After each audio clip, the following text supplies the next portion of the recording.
Oi pessoal, hoje nós vamos aprender aqui como escrever algumas expressões algébricas, tá? Esse é um conteúdo que é um conteúdo muito importante, né?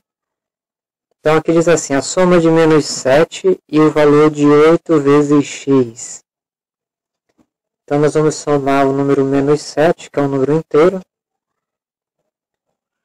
com 8 vezes x. Então menos 7 mais 8 vezes x dá 8x, né?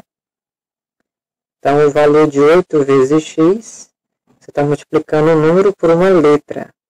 Então, fica 8x. Então, é isso que eu vou botar aqui na expressão, 8x. Tá? Agora, nós vamos pegar o valor de menos 3 vezes x e somar com 1.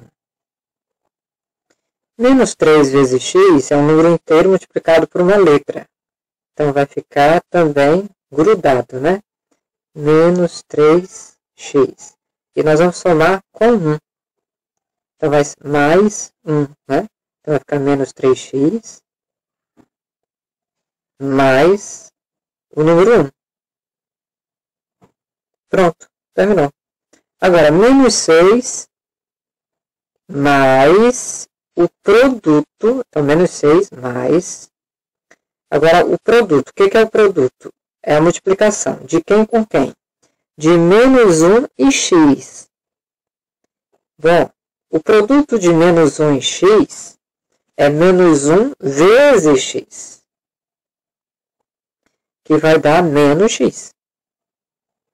Então, eu vou somar os menos 6 com menos x. Como dois sinais não podem ficar juntos, faça aí o jogo de sinal. Então, fica menos 6, mais com menos fica menos x. Ok? Então, menos 6, menos x. Então, vejam que é simples fazer a escrita de qualquer tipo de expressão algébrica a partir do enunciado. Até a próxima.